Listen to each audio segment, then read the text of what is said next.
Port Tenebris existed in the forgotten spaces of the galaxy, a small civilian spaceport on the edge of human-controlled territory that served as a waypoint for ships traveling between sectors, but never a destination in itself. Ethan Cole had been working there for 3 years as a freight coordinator. It was a lonely job in a lonely place, processing cargo manifests, coordinating loading procedures, troubleshooting the occasional mechanical issue, and going back to his small quarters at the end of each shift with nothing but his own thoughts for company. He'd taken the posting after his divorce, figured isolation would be easier than trying to rebuild a social life among people who'd known him and his ex-wife. Easier to disappear to the edge of civilization than face the awkward sympathy. The port served multiple species: humans, Thishans, Kael'thani, and occasionally Kael'thani. Most interactions were brief and professional. Ships docked, cargo was transferred, ships departed. Everyone was always heading somewhere else. Ethan had made his peace with that kind of existence. Mostly. One afternoon during the normally quiet mid-shift, a Kael'thani vessel docked at Base 7. Elegant design, sweeping lines, the kind of ship that suggested wealth and status. The manifest listed it as a private transport, not commercial cargo. Ethan noted it in his logs but didn't think much of it. Rich Kael'thani passing through, probably wouldn't even leave their ship. Then the cargo ramp descended, and a formal procession emerged. Ethan had seen Kael'thani before, tall, graceful beings with crystalline skin that shifted subtle colors based on their emotional state. Bioluminescent patterns traced across their bodies, each pattern unique to family lineages going back generations. But he'd never seen a Kael'thani bridal procession. The bride wore elaborate formal attire, flowing garments in deep blues and silvers that complemented her natural coloring. Her crystalline skin reflected the station's lighting in prismatic patterns. She was surrounded by attendants in formal dress, clearly from her family based on the similarity of their bioluminescent patterns. They moved with practiced precision toward the docking bay's waiting area. Ethan assumed they were in transit, bride being transported to meet her groom on another station. Kael'thani marriages were elaborate political arrangements that often took days of ceremony. He'd read about them during his cultural briefings, but something was wrong. The attendants' patterns were flashing colors that even Ethan's basic knowledge recognized as distress and agitation. There was heated discussion in Rapid Kael'thani that his translator struggled to parse, something about genetic mapping, unsuitable matches, and family dishonor. Then, shockingly, the attendant simply stopped. The senior attendant stepped forward, removed the bride's formal travel cloak with sharp, angry movements, and spoke to her in Kael'thani. The bride's patterns flickered, then went dim, a grayish color that Ethan's database helpfully identified as profound grief or shame. The attendants turned and walked back toward their ship. "Wait," Ethan called out, moving toward them. "What's happening?" The senior attendant barely glanced at him. "The situation is resolved.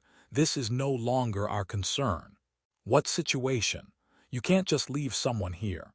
"She has been rejected by the groom's family.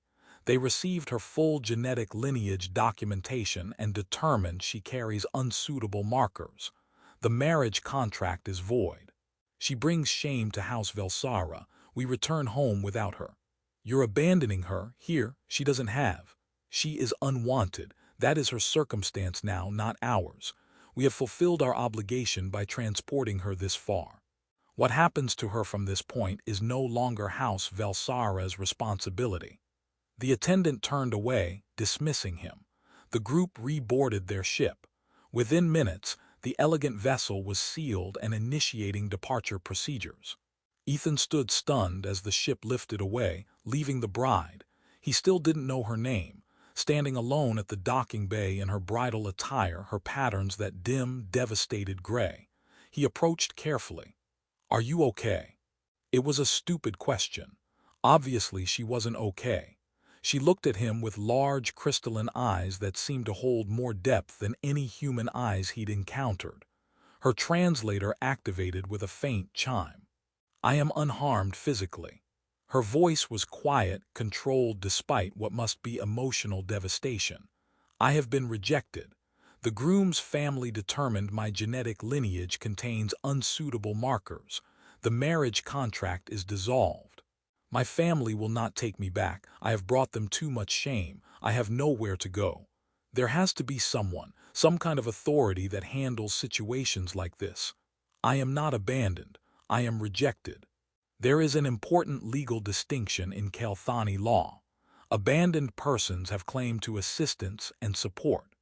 Rejected persons are deemed to have chosen their circumstances through personal failing and therefore forfeit such claims. That's insane. You didn't choose to have whatever genetic markers they objected to. The choice is considered to be my family's, in allowing someone with unsuitable genetics to reach marriageable age and present themselves for bonding. The shame is both mine and theirs.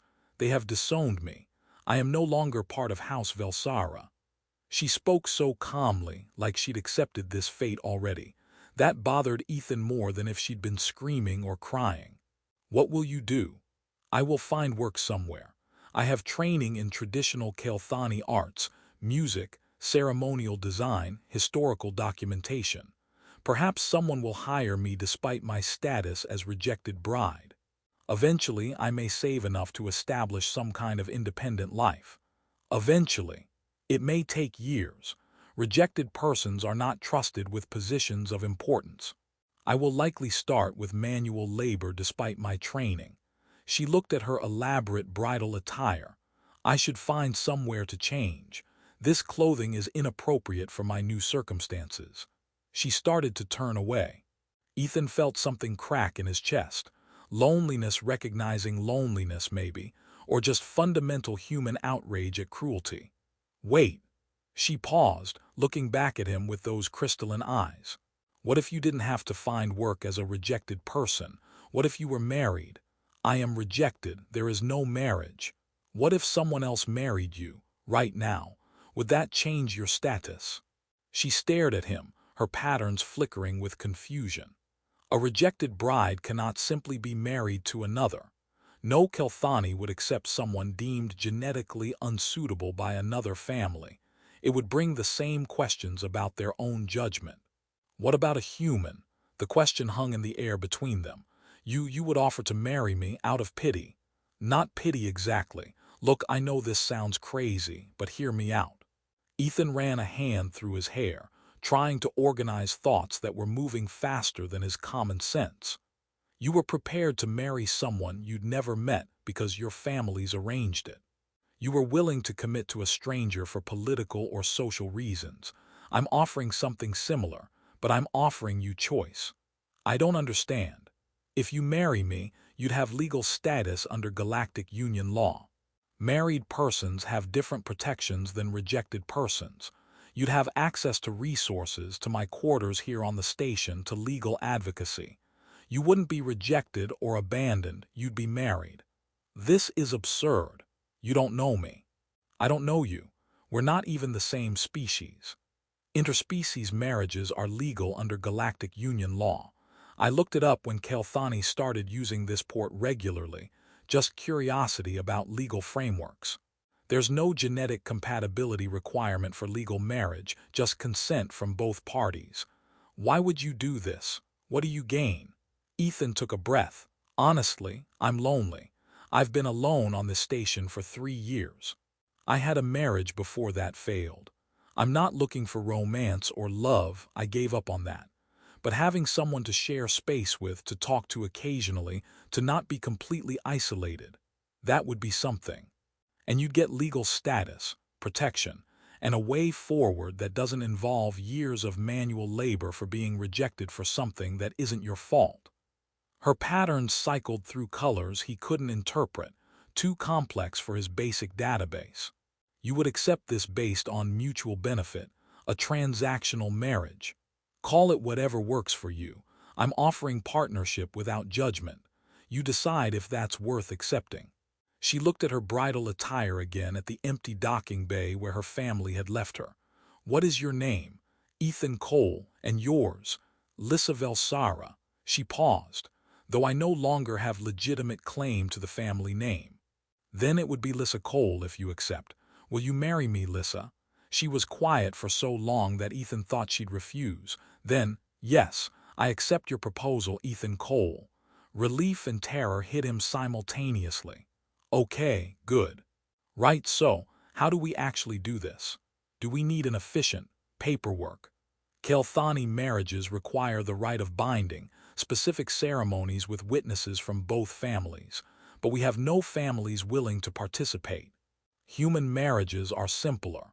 We just need mutual consent, documentation, and a registered officiant. The station administrator can do that. It's part of their duties for legal contracts. They walked to the station administration office. The administrator, a Thishan named Kexter who'd been running Port Tenebris operations for over a decade, looked up from his terminal with the expression of someone whose boring day had just become inexplicably complicated. Cole, you never come to administration unless there's a cargo dispute. What do you need? I need to register a marriage, immediately. Kexter's compound eyes blinked in sequence. A what? A marriage. This is Lyssa Velsara. We're getting married. You can officiate under Galactic Union law, correct? Yes, technically, but Kexter looked between them. You're human, she's Kael'thani, and she's wearing bridal attire. What exactly is happening here? She was rejected by her intended groom and abandoned here by her family. I offered marriage. She accepted. Can you officiate, or do we need to find someone else? I can officiate, but this is highly irregular. Are you both certain you understand the legal implications of, we're certain. Please proceed with whatever ceremony is required. Kexter pulled up legal forms on his terminal, clearly uncertain whether this was legitimate or some kind of elaborate prank. Very well. Under Galactic Union law, I am authorized to conduct marriages between consenting adults of any species. Both parties must consent freely, understand the legal obligations, and sign the formal documentation. He walked them through the standard questions. Did they both consent freely? Yes. Did they understand this created legal obligations regarding shared resources, legal standing, and mutual support? Yes. Did they understand this marriage would be recognized across all Galactic Union territories? Yes. By the authority granted to me as administrator of Port Tenebris and representative of the Galactic Union, I declare you legally married under Union law. Sign here. They signed their names on the digital document. Ethan's signature looked scrawled and hasty next to Lyssa's elegant Kael'thani script. Congratulations, I suppose, Kexter said, still looking baffled. This is the strangest administrative action I've processed in 12 years at this posting. Appreciate your help, Ethan said. Come on, Lyssa. Let's get you settled in. Wait. Lyssa's voice was sharp with surprise. Her patterns flared suddenly bright, cycling through colors rapidly, shock and awe mixed with something Ethan's database couldn't identify. What's wrong? Are you okay? The rite of binding, it's activated. What? I thought that required Kael'thani ceremonies. It requires mutual consent before witness, exchange of vows, and genuine intent. The rite doesn't demand specific ceremony. It demands truth. She pressed a hand to her chest, her patterns pulsing in rhythm with her breathing. We both consented genuinely. We both stated our vows before witness. The rite has recognized this as valid Kael'thani marriage. Is that bad? It means our marriage is binding not just under Galactic Union law but under Kael'thani spiritual law. We are soul-bound. The bond cannot be dissolved except by death. Her eyes widened. And I can feel you. Your emotional state, your sincerity. The rite creates empathic connection between married partners. Ethan felt it now too, a faint awareness of her presence in his mind, her emotions like distant music he could sense but not quite hear clearly. I didn't know that would happen. Neither did I. The rite is ancient. Modern Kael'thani marriages are political arrangements without genuine consent or intent from the parties involved. The rite only activates when both partners truly choose each other, truly mean their vows. We. She looked at him with wonder. We activated something that most Kael'thani never experience in their arranged marriages. So we're not just legally married, we're spiritually bound by your species' customs. Yes, which means my status has fundamentally changed. I'm no longer a rejected bride. I'm a married woman whose bond has been recognized by the rite itself. My shame is erased by law and tradition. My family cannot disown me because I have new family, you. Kexter was staring at them both. Did you just say the rite of binding activated, the ancient Kael'thani soul bond? It appears so. That's incredibly rare. I've been administrator here for years and I've never heard of it happening in contemporary marriages. This is going to create interesting legal ripples. Interesting didn't begin to cover it. Within 6 hours, Ethan's impulsive decision to marry a rejected alien bride at the docking bay had created chaos that rippled across multiple star systems. The Galactic Union database automatically updated marriage records and transmitted notifications to relevant parties for legal purposes. This meant Lyssa's birth family, House Velsara, received official notification that she was now married. The response was immediate and furious. Ethan's comm terminal lit up with incoming messages, legal demands, threats, accusations of impropriety. House Velsara wanted to know how a rejected bride had managed to marry so quickly to a human of all species without family oversight or approval.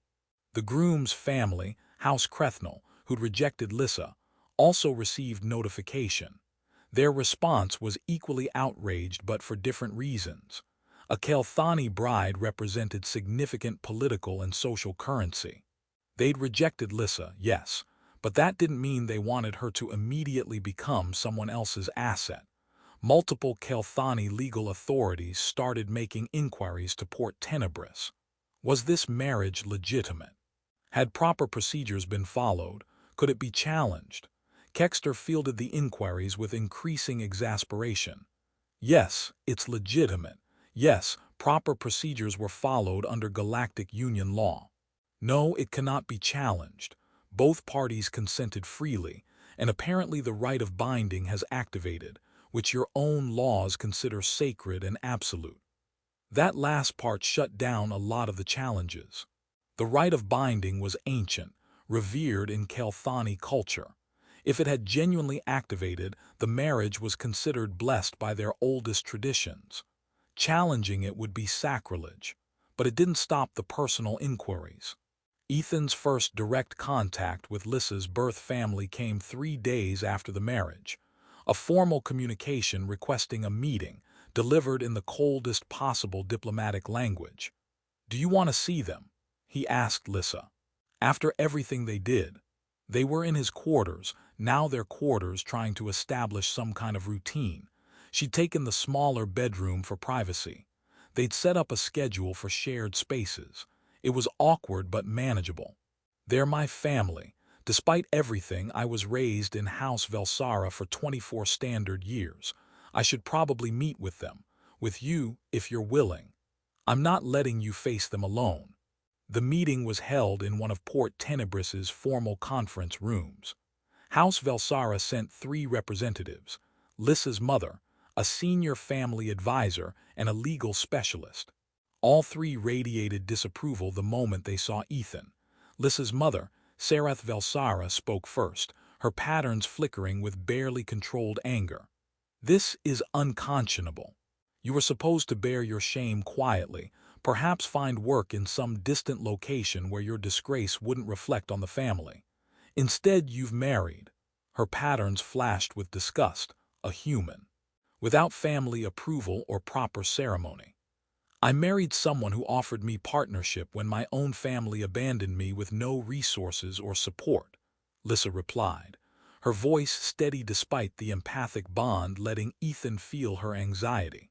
"I made the choice available to me. You chose poorly. You've compounded your dishonor." "No," Ethan cut in. "She chose to accept help when everyone else left her to fail. I chose to offer that help because I saw someone being treated cruelly for circumstances beyond her control. If that's dishonorable by your standards, I don't want to understand your concept of honor. You have no understanding of Kael'thani culture or custom. I understand cruelty. I understand abandonment. And I understand that your laws about rejected persons are designed to punish people for genetic variations they didn't choose. That's enough understanding for me. Sarath's patterns flared with anger. You cannot possibly provide what our daughter needs. You're human. You don't understand our traditions, our social structures, I can provide respect, safety, legal protection, and a choice about her own life. That's more than you were offering. The legal specialist intervened before the argument could escalate further.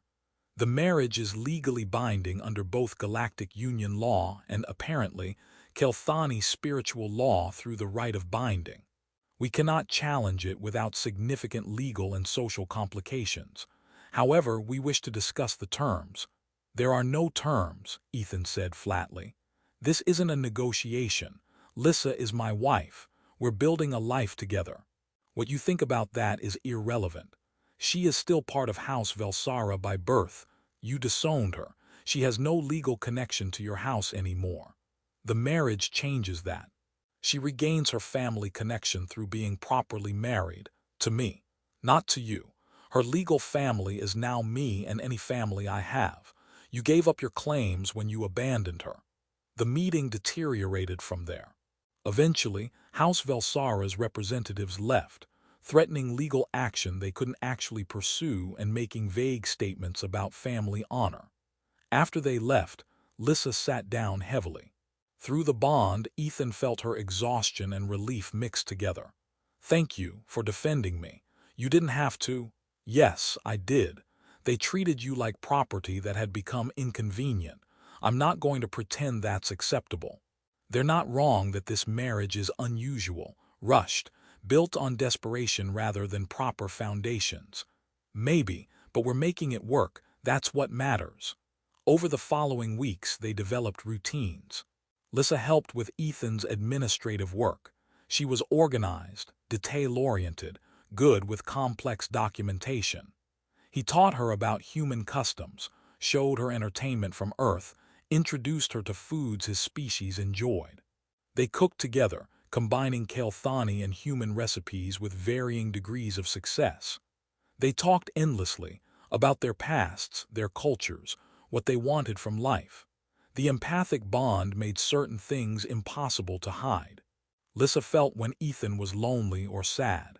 Ethan felt when she was anxious or uncertain. It created a strange intimacy, not romantic necessarily, but deeply personal.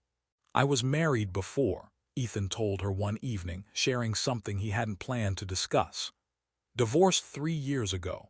She wanted things I couldn't give: adventure, constant change, excitement. I wanted stability, quietness, home. We grew apart. It hurt, a lot. I decided being alone was safer than risking that pain again. But you married me, a stranger you'd spoken to for perhaps 30 minutes. I know, maybe I'm an idiot, or maybe. He searched for the right words. Maybe seeing you standing there, abandoned and alone, wearing that bridal dress for a wedding that would never happen. Maybe it reminded me that being alone isn't safety. It's just slow suffocation. And offering you help felt right in a way nothing has felt right in 3 years. Through the bond, Lyssa felt his sincerity, just as he felt her gratitude and growing affection. I was terrified when you proposed, she admitted, but also relieved and curious. You looked at me like I was a person, not a genetic profile or political asset. That was new. You are a person. That's all that matters to me. That's why the right activated. You meant what you said when you offered marriage. I meant it when I accepted. The right recognizes truth. It recognized ours. 6 months after their impulsive marriage at the docking bay, Ethan and Lyssa had built something neither of them had expected. A genuine partnership. They'd learned each other's habits and preferences. Lyssa liked quiet mornings with traditional Kael'thani meditation practices. Ethan needed his coffee and datapad scan of daily station reports. They'd created a morning routine that accommodated both. They'd established boundaries and communication patterns. The empathic bond made some conversations easier. They could feel when the other was upset or stressed. But it also made conflicts more intense, since neither could hide their emotional responses. They'd had their first real fight 3 months in, about whether to attend a formal Kael'thani cultural event at a nearby station. Lyssa wanted to go, to reclaim some of her cultural identity. Ethan was anxious about facing Kael'thani's social judgment. They'd argued, both feeling the other's emotions, making the conflict more raw. They'd resolved it by compromising. They went to the event together, presenting a united front. When some attendees made dismissive comments about the human husband, Lyssa defended him fiercely. When she felt overwhelmed by the familiar cultural context she'd lost, Ethan stayed close and offered silent support. They were learning. One evening, they were hosting a small gathering in their quarters. Some of Ethan's human colleagues from the station, a few Kael'thani who'd cautiously approached Lyssa after word spread about the Rite of Binding activation. One of the humans, Marcus, who worked in station security, asked the question everyone was clearly thinking. "So how did you two actually meet? I've heard rumors, but I want the real story." Ethan and Lyssa looked at each other. Through the bond, he felt her amusement. "I married her about 4 hours after we met," Ethan said simply. "You what?" "Her family abandoned her at the docking bay. I offered marriage. She accepted. We went to administration and made it official." That's insane. Why would you marry someone you just met?" "Because she needed help and I could provide it. And because I was tired of being alone. It worked out." Lyssa added, "He's leaving out the part where neither of us knew the marriage would activate an ancient Kael'thani spiritual binding that makes our connection permanent and empathic. That was a surprise for both of us." One of the Kael'thani guests, an older woman named Sarathkal who'd become cautiously friendly, leaned forward with interest. "You achieved the Rite of Binding, true soul bond." "Apparently. We consented genuinely, made our vows with real intent. That was sufficient." "That's extraordinary. Most modern Kael'thani never experience the rite. Our marriages are arrangements without true choice or intent. You stumbled into something most of my people only read about in ancient texts." The gathering continued for several hours. When the guests finally left and they were cleaning up together, Lyssa asked quietly, "Do you think we would have fallen in love if we'd met normally, through traditional courtship or social introduction?" Ethan considered the question seriously. "Honestly, maybe not. I was planning to stay isolated." "You were resigned to loveless political marriage. Neither of us was looking for genuine connection. But we found it anyway, through desperation and one human's inability to walk past someone in pain, and one Kael'thani's courage to accept help from a stranger.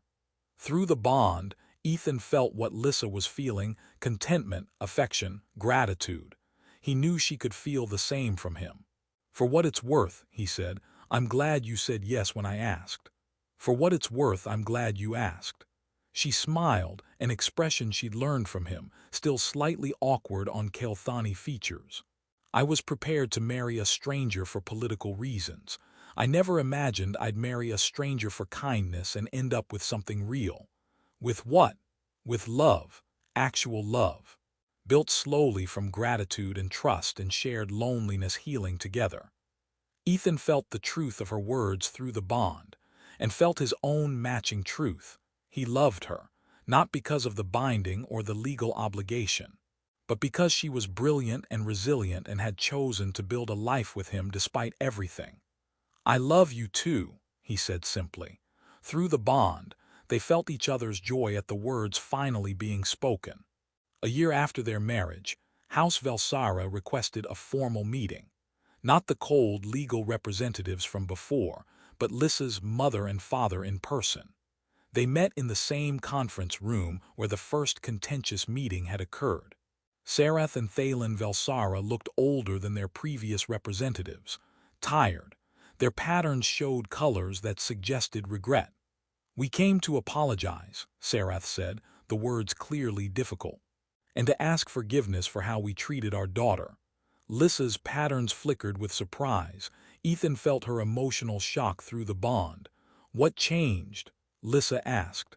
"We've watched from distance, seen how you've built a life, how you've reclaimed your cultural identity while embracing human partnership. We've heard about the Rite of Binding, that you achieved what most Kael'thani never do."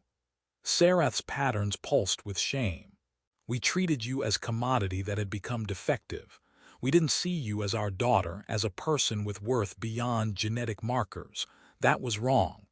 "It was worse than wrong," Ethan said. "It was cruel. You abandoned her with nothing. We know, we carry that shame. We cannot undo what we did, but we can ask forgiveness and hope to rebuild some connection with our daughter, if she's willing." Lyssa was quiet for a long time. Ethan felt her conflicting emotions through the bond: hurt, anger, longing, hope. "I'm willing to try," she finally said. "But Ethan is my family now. You accept both of us or neither of us." "We accept both. And we apologize to you as well, Ethan Cole. You saw our daughter's value when we couldn't. You offered her choice and dignity when we offered her nothing. We were wrong to dismiss your marriage, wrong to dismiss you. It wasn't perfect." The relationship with House Velsara would take years to rebuild, if it ever fully recovered. But it was a start. When historians later studied the period of increased human Kael'thani cultural exchange, they often referenced the case of Ethan Cole and Lyssa Velsara, the human who married a rejected Kael'thani bride on impulse, and accidentally activated an ancient spiritual rite that most modern Kael'thani had given up on. But Ethan and Lyssa knew their story wasn't really about cultural exchange or spiritual rites or legal frameworks. It was about two lonely people who found each other at their lowest points and chose to build something better together. About the human capacity to see suffering and respond with compassion rather than calculation. About the willingness to take risks on strangers when doing so might create connection.